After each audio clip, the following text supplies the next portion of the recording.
नमस्कार मित्रों, शुभ संध्या। बहुत बहुत नमस्कार। आज मैं आपको एक नए स्थान के बारे में बताना चाहता हूँ। मैं यहाँ पर खड़ा हूँ एक पर्वत पर। इस पर्वत का नाम है तिवाई हिल, जो कि भीमाशंकर अभयारण्य के बीच में है। और ये यहाँ पर सह्याद्री पर्वतमालाएं हैं, ये वेस्टर्न घाट का एक हिस्सा है। और यहाँ पर मैं आपको कुछ दृश्य दिखाता हूँ, उसके बाद मैं इसके बारे में आपको बताऊंगा। तो देखिए, आप यहाँ से देख सकते हैं कि किस प्रकार से यहाँ पर भीमा नदी बह रही है, जो कि भीमाशंकर से आ रही है। इसका उद्गम स्थल भीमाशंकर है और यहाँ से यदि निकल करके यहाँ पर आ रही है। और इसके चारों ओर पर्वतमालाएं हैं, पर्वत की ऊंची ऊंची चोटियाँ हैं, पर्वत के शिखर हैं। और इस समय सूर्य भगवान इस धरती से विदा हो चुके हैं और कल सुबह वे फिर से उदित होंगे। उस समय संध्या ने इस धरती पर प्रवेश कर लिया है और ये भीमा नदी आपको यहाँ से साफ साफ दिखाई पड़ रही है।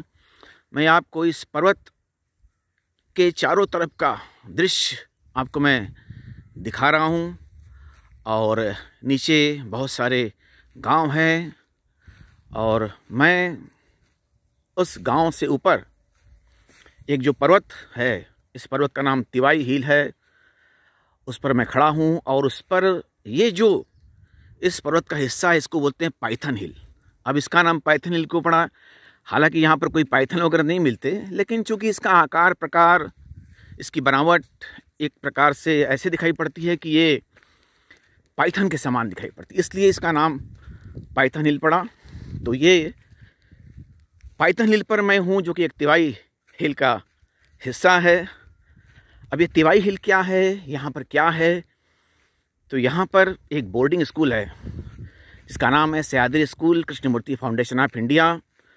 वहीं पर मैं शिक्षक हूँ और यहाँ पर मैं शाम के समय टहलने के लिए, वॉक करने के लिए आया हूँ। तो मैंने सोचा कि एक छोटा सा वीडियो बना लिया जाए। इसके पहले भी मैं कुछ वीडियो बना चुका हूँ, या मैंने वीडियो बनाने की कोशिश की है। पता नहीं लोगों को पसंद आया नहीं आया, ये तो मैं नहीं जानता, लेकिन हाँ, मैं कोशिश ज़रूर कर रहा हूँ और आप लोगों को कुछ दिखाने की चेष्टा कर रहा हूँ। यहाँ से भी चूँकि शाम का समय है, मैं फिर से आपको इसका एक वीडियो बना करके भेजूँगा, जो दिन के समय में बनाऊँगा, ताकि आपको इसके बारे में पूरी जानकारी मिल सके, पूर्ण दृश्य स्पष्ट रूप से आपके सामने दिखाई पड़े। तो यहाँ पर एक डैम भी है, बांध भी है, जो भीमाशंकर नदी पर बना हुआ है और इसका नाम है चास कमांड डैम। अब इसके बारे में मैं फिर कभी आपको बताऊंगा। तो ये देखिए, भीमा नदी बह रही है, बहुत बड़ी नदी है और ये भीमाशंकर से आ रही है। यहाँ से करीब 30 किलोमीटर की दूरी पर भीमाशंकर मंदिर है, जो कि ऊंचे पहाड़ पर स्थित है। 12 ज्योतिर्लिंग में ये भीमाशंकर ज्योतिर्लिंग का स्थान है। 12 ज्योतिर्लिंग हैं पूरे भारतवर्ष में, उसमें एक से एक भीमाशंकर नाम का भी ज्योतिर्लिंग है। यहाँ पर भगवान शंकर का ज्योतिर्लिंग स्थापित है और इसके बारे में भी कुछ कथानक, कुछ पौराणिक मान्यताएं जुड़ी हुई हैं। तो अब मैं बहुत ही संक्षेप में आपको इसके बारे में बताऊंगा। ये भीमाशंकर पर्वत कहाँ पर है? ये सह्याद्री पर्वतमाला है, वेस्टर्न घाट में स्थित है और ये पुणे जिले में है। और पुणे से करीब 110 या 120 किलोमीटर दूरी पर यह भीमाशंकर का पर्वत है, जहाँ पर भीमाशंकर का ज्योतिर्लिंग है। यहाँ लोग दर्शन करने आते हैं, बहुत ही लाखों, हजारों, लाखों की संख्या में लोग यहाँ दर्शन करने आते हैं और पुण्य प्राप्त करते हैं। और 12 ज्योतिर्लिंग के बारे में आपको पता ही होगा कि भारत में 12 ज्योतिर्लिंग हैं और अलग अलग स्थानों पर, अलग अलग प्रदेश में, अलग अलग जिलों में ये स्थित हैं। तो ये भीमाशंकर के बारे में यहाँ पर मैं कुछ कहना चाहता हूँ।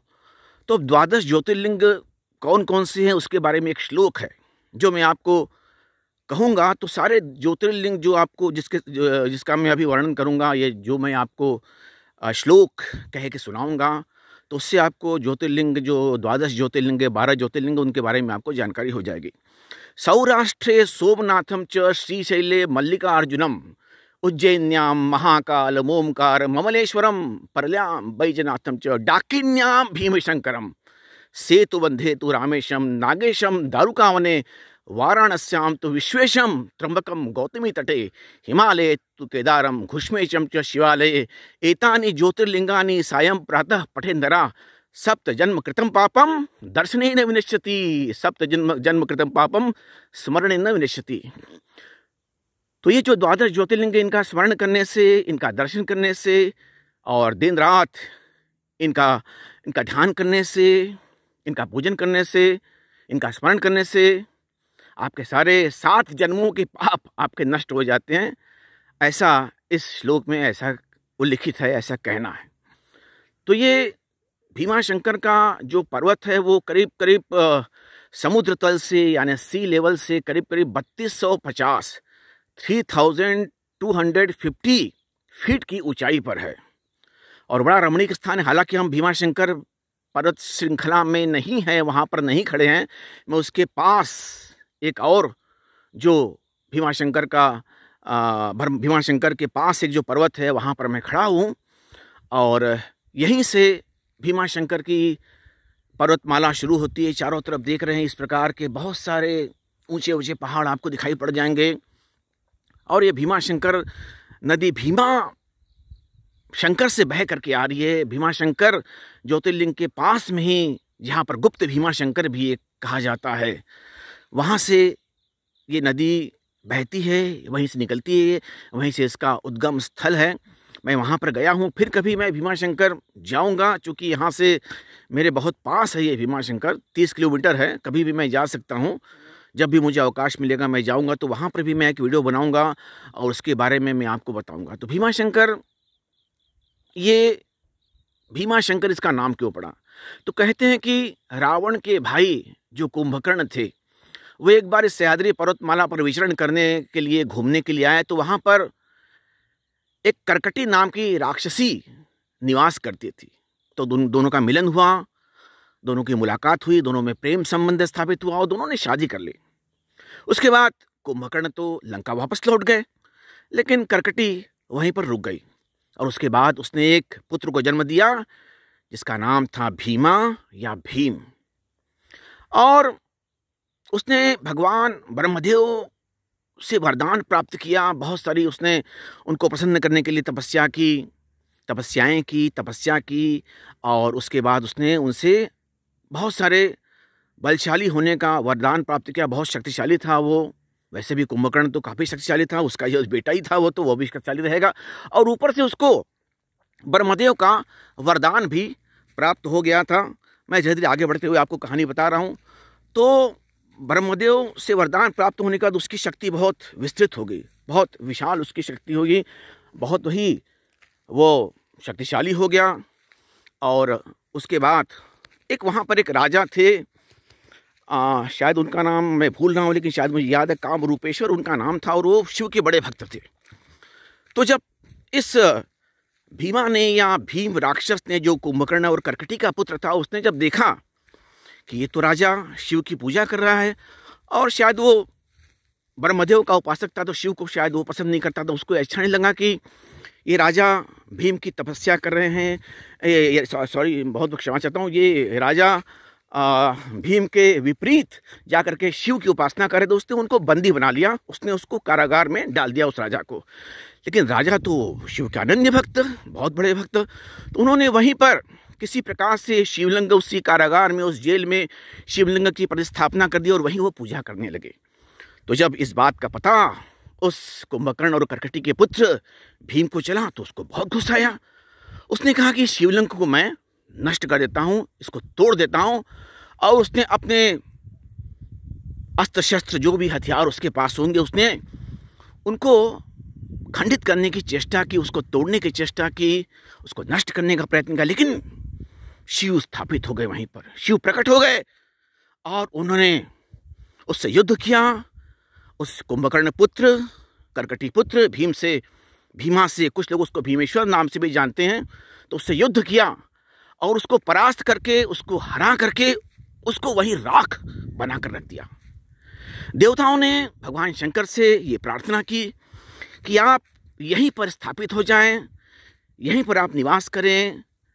तो भगवान शंकर ने मनुष्यों की और देवताओं की इस प्रार्थना को स्वीकार कर लिया और वहीं पर वे शिवलिंग के रूप में स्थापित हो गए, ताकि अपने भक्तों के समीप हों और भक्त उनके पास हों और भगवान और भक्त का संबंध बना रहे। तो इस प्रकार से ये भीमा शंकर उसका नाम पड़ा और ये वहीं से भीमा नदी बह रही है, जो मैं आपको दिखा रहा हूँ। और यहाँ से आप साफ साफ आप देख सकते हैं कि भीमा नदी कितनी निर्मल, पवित्र, शांत है। और ये आगे बढ़ करके, आगे जा करके कृष्णा नदी में इसका संगम होता है। और इस प्रकार से ये छोटी सी बात मैं आपसे बताना चाहता था और यहीं पर मैं अपने इस वीडियो को समाप्त करना चाहता हूं। मैं कभी किस तिवाई हिल के बारे में फिर से एक आपको वीडियो बना करके मैं आपको दिखाऊंगा और फिर मैं आपको भीमा शंकर में जब मैं जाऊंगा तो मैं आपको भीमा शंकर के बारे में भी वर्णन करूंगा। और यहाँ पर एक शंभू हिल भी है, जो एक सामने आप पहाड़ देख सकते हैं। वहाँ पर भगवान शंकर की एक प्रतिमा है। प्रतिमा नहीं कह सकते हम, शिवलिंग ही कह सकते हैं, क्योंकि भगवान शंकर की मूर्तियाँ तो बहुत कम होती है और पूजनीय भी, पूजी भी नहीं जाती। लिंग की ही उपासना होती है, लिंग की ही पूजा होती है। तो भगवान यहाँ अहिल्याबाई होलकर ने इस मंदिर की स्थापना कराई थी। इसके बारे में विस्तृत जानकारी मैं आपको बाद में दूंगा। अभी फ़िलहाल मैं अपना वीडियो यहीं पर समाप्त करना चाहता हूँ। अब यहाँ पर एक विद्यालय है, कृष्णमूर्ति फाउंडेशन ऑफ इंडिया के द्वारा स्थापित एक विद्यालय। कृष्णमूर्ति फाउंडेशन ऑफ इंडिया के बहुत सारे स्कूल्स, बोर्डिंग स्कूल खास करके देश के अनेक स्थानों पर, अनेक ज़िलों में चल रहे हैं। और वहाँ पर बच्चे उच्च शिक्षा प्राप्त करके, या कहिए कि बहुत ही उत्कृष्ट, उत्तम शिक्षा प्राप्त करके अनेक क्षेत्रों में अपना नाम और अपने परिवार का नाम रोशन कर रहे हैं। तो ये एक छोटा सा वीडियो, मैंने छोटा भी नहीं कह सकते इसको आप, थोड़ा सा बड़ा हो गया, उसके लिए मैं क्षमा चाहता हूँ। तो चलिए फिर मैं आपके साथ कभी और किसी और वीडियो के साथ फिर मिलूँगा और मैं आपको इस तरह जानकारी देता रहूँगा। और तब तक के लिए मैं आपसे विदा लेना चाहता हूँ।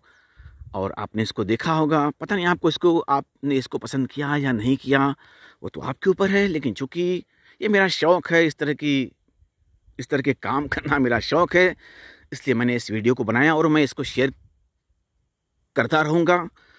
और मैंने इसको शेयर किया है आपके साथ। कृपया मैं चाहता हूँ कि आप इस पर अपनी प्रतिक्रिया व्यक्त करें कि आपको ये कैसा लगा। चलिए फिर मिलेंगे किसी और अन्य वीडियो के साथ, तब तक के लिए धन्यवाद।